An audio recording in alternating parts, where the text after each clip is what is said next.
सभी को जय हिंद दोस्तों, आप सभी का हार्दिक स्वागत है जय हिंद रिएक्शंस पे। आशा करता हूँ कि आप सभी लोग बहुत अच्छे होंगे। तो जैसे कि आप जानते हैं कि एससीओ में पाकिस्तान की हुई घंघोर बेइज्जती और प्रधानमंत्री मोदी ने किया शहबाज शरीफ को तगड़े तरीके से इग्नोर, जिसे अब पाकिस्तानी डिफेंड करने की कोशिश कर रहे हैं। तो इस वीडियो में आप देखेंगे पाकिस्तान के मशहूर पत्रकार कमर चीमा को, जिनकी स्पेशल गेस्ट होंगी आरजू काजमी, और चीमा के चलाक सवालों का दमदार और बेबाक अंदाज से जवाब देंगी आरजू। तो ये वीडियो काफी इंटरेस्टिंग होगी, आपको बहुत कुछ जानने को मिलेगा जहां पे ये दोनों बात करेंगे हमारे प्यारे देश भारत के बारे में। तो इसे अंत तक देखें और चैनल पे नए हैं तो चैनल को सब्सक्राइब कर दें। जय हिंद, जय भारत। देखिए मेरे साथ मौजूद है आरजू काजमी साहब। मैडम, सबसे पहले तो आपके वक्त का बहुत शुक्रिया। बहुत शुक्रिया सर कि आपने इनवाइट किया। Thank you so much. Thank you very much. Madam, Shahbaz Sharif साहब की और मोदी साहब की मुलाकात ही नहीं हुई। आप क्या नहीं चाहती थी कि ये मुलाकात हो? इंडियन मीडिया वो दिखा रहा है कि मोदी साहब जनाब और पुतिन जा रहे हैं, शहबाज शरीफ साहब खड़े हुए हैं, और पाकिस्तानी मीडिया ये दिखा रहा है कि जब मोदी साहब को एयरपोर्ट पर रिसीव किया तो सिर्फ 2 बंदे थे, और जब शहबाज शरीफ को रिसीव किया तो 10 बंदे थे। तो ये क्या मतलब चल रहा है? मतलब मुलाकात हो जानी चाहिए थी शहबाज शरीफ साहब की और मोदी साहब की, एक अच्छा आगाज हो जाता। मोदी साहब इतने बड़े लीडर हैं 1.4 बिलियन के, तो ये क्या मतलब वो कर रहे हैं? उनको नहीं चाहिए कि एक जफ्फी डिप्लोमेसी जो करते हैं वो शहबाज शरीफ के साथ भी कर लेते?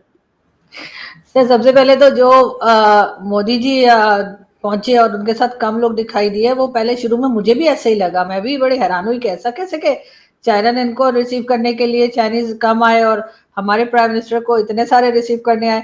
तो सर 2 चीजें हो सकती हैं। एक बात तो ये कि वो अकेले गए थे, ज्यादा से ज्यादा शायद अजीत डोभाल साहब थे, उससे अलावा वो अपना पूरी कैबिनेट लेकर नहीं गए थे। जबकि शहबाज शरीफ साहब जो हैं वो आपने देखा कि कितना बड़ा टब्बर लेके पहुंचे थे चाइना में, अभी तक वही है। बल्कि उसमें जो हमारे कह लीजिए कि डिप्यूटी प्राइम मिनिस्टर हैं, फॉरेन मिनिस्टर हैं, जो इंफॉर्मेशन मिनिस्टर हैं, यहाँ तक कि फील्ड मार्शल साहब भी पहुंच गए। तो किसी को छोड़ा नहीं उन्होंने यहाँ पे।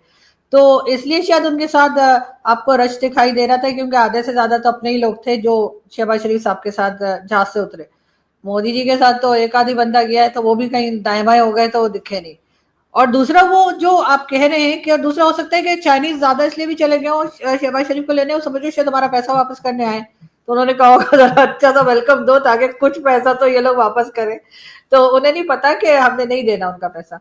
तो उसके बाद सर अगर हम उस न्यूज पर आए, जो एक क्लिप बहुत चल रहा है और इंडियन मीडिया बहुत दिखा रहा है कि शहबाज शरीफ साहब खड़े हैं और मोदी जी सामने से निकल गए, तो सर क्या बात करते?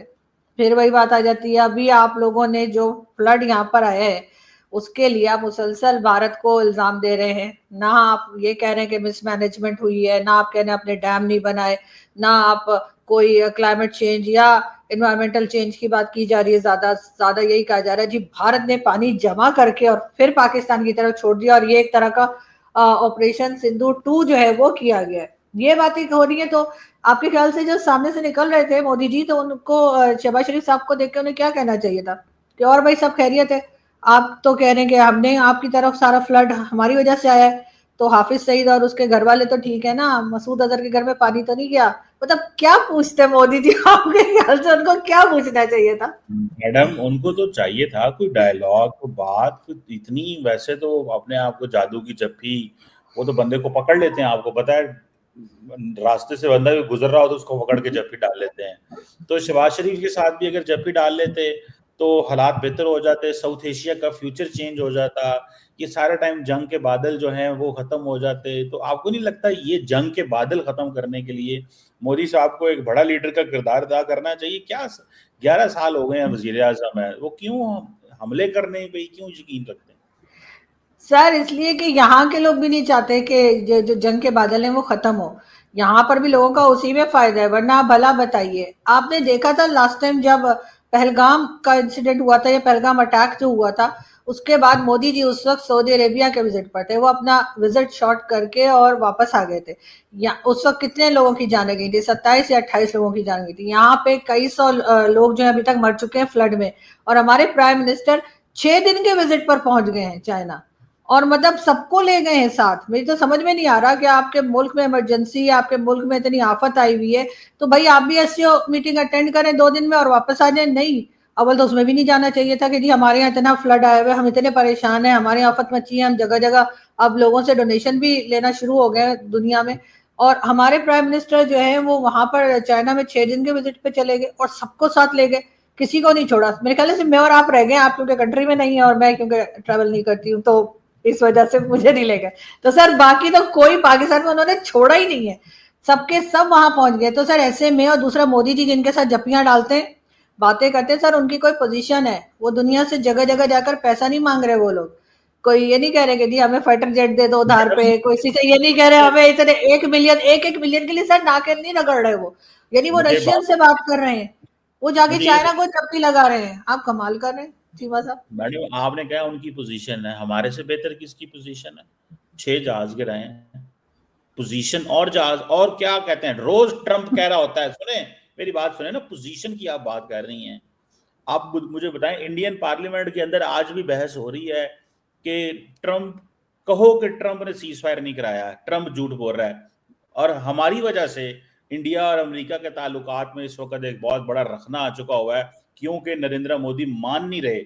हम तो इतने ताकतवर हैं कि जो है वो इंडिया अमेरिका के ताल्लुकात के अंदर प्रॉब्लम आ गई है हमारी वजह से। हम ये समझते हैं, बहुत सारे लोग पाकिस्तान में समझते हैं कि अगर नरेंद्र मोदी मान जाते और कहते हाँ ट्रंप ने सीज फायर में किरदार अदा किया है, तो इंडिया के साथ ये 50% टैरिफ और दिस एंड दैट ना होता। कई लोगों का ये भी कहना है। चीमा साहब, मैं समझ सकता हूँ कि आपका मुंह क्यों उतर गया। जिस मुल्क के वजीर आजम की इंटरनेशनल बेइज्जती होती हो, उनके लोगों का क्या ही हाल होता होगा, आपकी शक्ल ही बता रही है। और आपने बात की जपी डिप्लोमेसी की। चीमा साहब, आपको बड़ा दुख है कि प्रधानमंत्री मोदी ने शरीफ को गले नहीं लगाया। अरे शरीफ शरीफ होता तो गले लगाते ना। और वैसे भी चीमा साहब, गले औकात देख के नहीं, नीयत देख के लगाया जाता है। और वैसे भी भिखारी को गले लगा के अपने कपड़े क्यों गंदे करने, और क्या पता आपका शरीफ पीठ में छोरा घूम दे। वैसे भी पाकिस्तान की आदत है, जो काम आपने करगिल के टाइम में अटल बिहारी वाजपेयी के साथ किया था, पाकिस्तानियों की फितरत है पीठ पे छुरा घूमना। तो इसलिए पाकिस्तानियों से जितना डिस्टेंस रखा जाए उतना ही बेहतर है। और वैसे भी पाकिस्तान के प्रधानमंत्री अपने लोगों के लिए कितने सीरियस हैं, वो तो आरजू काजमी ने आपको बता ही दिया। शरीफ सिर्फ छुट्टियां मनाने जाता है चाइना या यूरोप। और जैसे कि आरजू काजमी ने कहा कि शरीफ तो पूरा टब्बर लेके गया था। टब्बर का मतलब होता है परिवार, पूरी फैमिली। मैं नॉन पंजाबी लोगों के लिए बता दूं। और जैसे कि पाकिस्तानी ब्लेम कर रहे हैं कि जो फ्लड पाकिस्तान में आए हैं वो भारत का ऑपरेशन 2 है, ये तो सोचें इन जाहिल और जिहादी पाकिस्तानियों की। आज चीमा साहब को बड़ा अफसोस हो रहा है कि मोदी साहब ने शरीफ को ना बुलाया ना गले लगाया। और अगर गले लगाते तो जंग के बादल जो हैं वो छट जाते। चीमा साहब, पहले नियत होनी चाहिए, पहले अपने कामों को सुधारो, तब भारत सोचेगा पाकिस्तान को मुंह लगाने के बारे में। वरना हम भारतीयों का कोई मूड नहीं है कि पाकिस्तान से किसी भी तरीके का रिश्ता रखा जाए। और सपनों की दुनिया से बाहर आ जाओ चीमा साहब। ये जहाज गिराए, ये पाकिस्तानियों का एक बुरा सपना है। ये पाकिस्तानी जो है वो हसीन ख्यालों में खोए हुए हैं कि उन्होंने भारत के जहाज गिराए। और ट्रंप की बात मान रहे हो, ट्रंप जो सुबह उठ के मुकर जाता है। और अगर इस ट्रंप की बात माननी है ना, तो ट्रंप ने पिछले दिनों में प्रधानमंत्री मोदी को 4 बार ग्रेट मैन बोला है। तो फिर उसके बारे में आपके क्या विचार है? और ये जो पाकिस्तानी मानते हैं ना कि हमारी वजह से भारत और अमेरिका के बीच में दरार आई है, इन्हीं मीठी मीठी और बेकार की बेवकूफों वाली बातें मान के पाकिस्तानी अपने आप को खुश रखते हैं और दिल बहलाते हैं। इसी वजह से आरजू काजमी भी बीच डिबेट में आपकी बातों पे हंस रही थी। आप कह रहे हैं कि हम देखें, इंडियन फौज ने ये कहा नहीं था कि हमें तो लाइव पाकिस्तान की फौज देख रही होती है, तो हम कोई आम प्लेयर थोड़ी हैं। ये तो फिर उनकी फौज से पूछा जाए ना।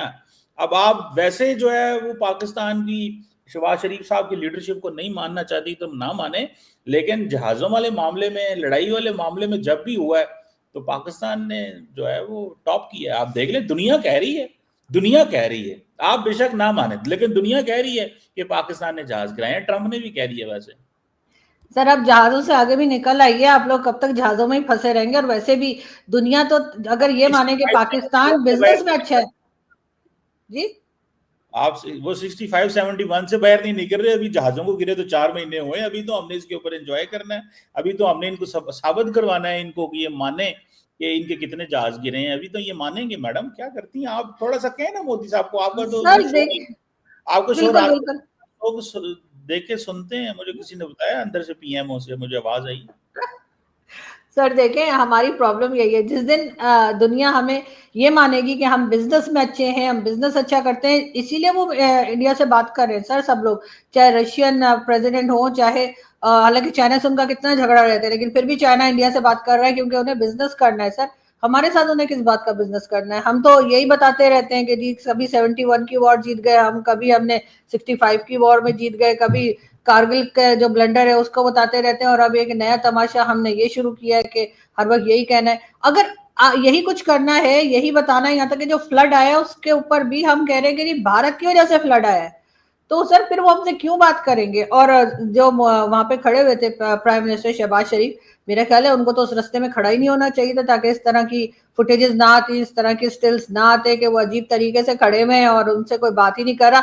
चले मोदी जी नाराज है ना, तो वो रशियन प्रेसिडेंट को क्या हुआ था, वो भी उनके साथ ऐसी बातें करते करते निकल गए कि उन्होंने देखा ही नहीं कि हमारे प्राइम मिनिस्टर खड़े हुए थे, इतना नोटिस गए। मैडम बाद आप में जाके झप्पियां डाली है, बाद में झप्पियां डाली है उन्होंने भी, शहबाज शरीफ साहब भी झप्पियां डालने में कोई कम नहीं है। और जो है वो अभी भी जो ये लोग 6-7 दिन के लिए रुक गए, वो भी मुझे लगता है कुछ मांगने के लिए रुके होंगे, इसलिए कि सबके सामने तो मांगते अच्छा नहीं लगता ना, तो सोचा होगा चलो 2 दिन की एससीओ के बाद जो है फिर स्टार्ट करेंगे कि जी वो सी पैक 2 करना था, 1 नहीं हुआ, लेकिन 2 के लिए पैसा दे दें। सर अब ऐसा नहीं है, दुनिया अब हमें पहचान चुकी है ये, और बातें हम अपना तरीका नहीं बदल रहे, हमारा तरीका वारदात एक ही रहता है। हम जब तक अपने तरीका वारदात नहीं बदलेंगे ना सर, पैसा खींचने के और भी सर 100 तरीके होते हैं, लेकिन हमें वही आता है, बार बार चाइना पहुंच जाएंगे, बार बार IMF पहुंच जाएंगे, काम नहीं करेंगे। बस मोमिनों को काम से ऊपर वाले ने बचा के रखा है। मैं देख रहा था कि पुतिन साहब प्रोटोकॉल तोड़ के तो वो शहबाज शरीफ को मिलने गए। पहले उन्होंने ऐसे एक दूसरे को सलूट किया, वो शी जिनपिंग को क्रॉस किया, वो शहबाज शरीफ के पास पहुंचे। ये वैल्यू है। और आपको पता है शहबाज शरीफ को रशियन भी आती है थोड़ी सी, तो वो आपस में उन्होंने गपशप मारी होगी। मोदी साहब को तो समझ भी नहीं आ रही होगी ये क्या बातें कर रहे हैं। अगर मोदी साहब पास खड़े होते, मोदी साहब को तो शू शू गुजर जानी है उनके इधर से रशियन। लेकिन मैं आपको बात बताऊं मैडम, आपको बता दूं बात कि इस वक्त की पोजीशन ये है कि एशियन डेवलपमेंट बैंक ने ये कहा है कि हम जो बेल्ट एंड रोड इनिशिएटिव जो है उसके अंडर जो एक ML1 प्रोजेक्ट था उसको वो फंड करें। अब आप इमेजिन करें कि हमने चाइना से जो ML1 प्रोजेक्ट लेना था जो 6-7-8 अरब डॉलर का था, जो BRI के नीचे आता था, हमने चाइनीज प्रोजेक्ट के अंदर एशियन डेवलपमेंट बैंक को भी इन्वॉल्व कर लिया। तो ये पाकिस्तान की कामयाब डिप्लोमेसी है। आज की अखबार आप पढ़ लें, ये कोई थोड़ी चीज। और अभी आपको CPEC 2 की तो मैडम मुबारक हो आपको। अभी तो वो जो पाकिस्तानी लीडरशिप वहां पे मौजूद है वो चाह रहे हैं कि हम जो मजीद इन्वेस्टमेंट चाइना से आए, तो CPEC 2 की आपको मैं ऑलरेडी मुबारक दे दूं। आप देखें फ्लो ऑफ कैश जो है वो चाइना से आएगा CPEC 2 के लिए, और फ्लो ऑफ कैश अमेरिका से आएगा इन द मिनरल सेक्टर। तो मैडम चीजें बहुत बेहतर होने वाली हैं। थोड़ी सी आप भी माने ना मैडम इस चीज को कि शहबाज शरीफ साहब ने जो है वो काफी काम किया है, और इसमें इंडिया जो है उसको हम देख रहे थे बड़ी तरक्की कर रहा था, तो हमने सोचा कि इकोनॉमिकली भी स्ट्रांग होना पड़ेगा। जहाज गिराए हैं तो जहाज उड़ने भी चाहिए, हमारे भी PIA और बाकी जहाज उड़ने चाहिए। आपको लगता है कि CPEC 2 कामयाब होगा मैडम? सर बिल्कुल मुझे लगता है कि CPEC 2 का तो पता नहीं, लेकिन हमारे लोग जरूर कामयाब होंगे, इसलिए कि हमें दूसरे से पैसा खींचना आता है जो भारत को नहीं आता। ये अपने ही पैसों से अपनी चीजें खरीदते रहते हैं और उसके बाद चौड़े होते रहते हैं कि जी हमने जो है पेमेंट देकर सामान लिया है, आपकी तरह भीख मांग के या उधार पे नहीं लिया है। लेकिन सर उधार लेना ज्यादा प्रॉब्लम होती है, उसमें ज्यादा टैलेंट चाहिए होता है, ये भारत के लोग कभी नहीं समझ पाएंगे। इसी वजह से ये अपनी इकोनॉमी पे सारा दिन काम करते रहते हैं और ये कहते हैं जी $4 ट्रिलियन की इनके पास रिजर्व्स हैं, और कभी कोई बात करते हैं, कभी कहते हैं नहीं हम तो कैश देके फिर सामान खरीदते हैं, आपकी तरह उधार नहीं लेते। तो इन्हें पता नहीं है सर कि हम कितने टैलेंटेड लोग हैं। हमने हमारे पास उधार का लिया और ऊपर वाले का दिया, सब कुछ है, तो हम उसके बाद उधार वापस भी नहीं करते बार बार। अभी रिसेंटली कुछ दिन पहले ही शहबाज शरीफ साहब गए थे और उन्होंने कहा था कि जी CPEC के लिए वहां पे वो रेलवे सिस्टम बनाना चाह रहे हैं, तो उन्होंने $5 या $6 बिलियन की बात की थी शी जिनपिंग से। तो उन्होंने, मैंने सुना उन्हें नूडल्स खिला के और घर वापस भेज दिया कि बेटा निकलो इधर से, हमारे पहले वाले पैसे तुमने दिए नहीं है और अभी फिर लेने आ गए। उसके बाद फाइनेंस मिनिस्टर भेजे गए थे, उन्होंने जाकर उनसे कहा कि जी जो हमने आपका लोन, जो अभी हमने किस्तें आपको देनी है या इंस्टॉलमेंट्स जो आपको देनी थी, उसको जी थोड़ा आगे कर दीजिए, हमारे पास नहीं है पैसा। सर इस पोजीशन में से जब तक पाकिस्तान नहीं निकलेगा, जब तक अपने आप को हम इस काबिल नहीं बनाएंगे कि हम खुद कहीं पे इन्वेस्ट कर सकें, हम खुद अपना सामान अगर कोई हमें चाहिए, अगर कोई चीज भी हमें चाहिए हम उसके लिए पेमेंट कर सकें, तो सर उसके लिए तो लोग तो हमें सलाम करेंगे ही ना। वो अपने शायद पूरा नहीं देखा होगा, रशियन ने कहा होगा सलाम अलैकुम, कोई फ्री का ऑयल या कुछ मत मांगना, ये भी कहा होगा। वो आपने आधा वीडियो देखा है शहबाज शरीफ साहब का। मतलब आपको सिर्फ वो सलवार, सर हमें तो दुनिया सैल्यूट करती है, हमें दूर से देखते लोग कहते हैं सलाम अलैकुम, माफ करो। इन पाकिस्तानियों का दोगलापन ऐसा है कि एक तरफ तो ये खुश होते हैं कि भारत और अमेरिका के बीच में रिश्ते जो है वो कमजोर हो रहे हैं, और दूसरी ओर ये भारत से भीख मांगते हैं दोस्ती की। ऐसे हिपोक्रेट हैं ये पाकिस्तानी। और चीमा साहब बड़े खुश हो रहे हैं कि पाकिस्तानी आर्मी ने ये कहा कि भारत को पता था कि पाकिस्तानी फौज भारत के आर्मी अड्डों पे पूरी नजर रख रही है, या भारत के जो भी एक्शंस हैं उन पे पाकिस्तान की नजर है। चलो आपकी तो नजर थी ना हमारे एक्शंस पे, भारतीय आर्मी ने आपके अड्डों पे ना सिर्फ नजर रखी बल्कि टारगेट करके सटीक निशाने लगाए और आपके बेस तक उड़ा दिए। तो इसके बारे में चीमा साहब आपका क्या ख्याल है? इंडियन आर्मी सिर्फ बोलती नहीं है, करके दिखाती है और ठोकती है, जैसे पाकिस्तान को ठोका। चीमा साहब कई बार मुझे लगता है या तो आप बड़े मासूम हो या बड़े भोले हो या कुछ ज्यादा ही चालाक हो। आपने क्या बोला कि पुतिन और शरीफ के बीच में रशियन में बात हुई। हमारे यहाँ पे पता है क्या होता है, जो बाहर से लोग आते हैं ना उनसे कुछ पैसा कमाने के लिए यहाँ पे गाइड जो है वो वहां की लैंग्वेज सीख लेते हैं, खासकर रशियन हो या हिब्रू हो, ऐसी लैंग्वेज सीख लेते हैं, थोड़े पैसे कमाए जाए। शायद शरीफ ने भी इसी वजह से रशियन सीखी है ताकि वो रशियन में पुतिन से पैसे मांग सके, यानी कि भीख मांग सके। और हम जानते हैं कि जैसे फंड, लोन और भीख की बात आती है तो इन पाकिस्तानियों के चेहरे खिल जाते हैं, जैसे अभी चीमा साहब का गोभी की तरह चेहरा खिला हुआ था। तो दोस्तों आशा करता हूं वीडियो आपको काफी पसंद आएगी। वीडियो अगर आपको अच्छी लगी है तो इसे लाइक और शेयर जरूर करें और अपने विचार हमें कमेंट सेक्शन में लिखकर जरूर बताएं। और एक बार फिर चैनल पे नहीं है तो चैनल को सब्सक्राइब कर दें। जय हिंद, जय भारत।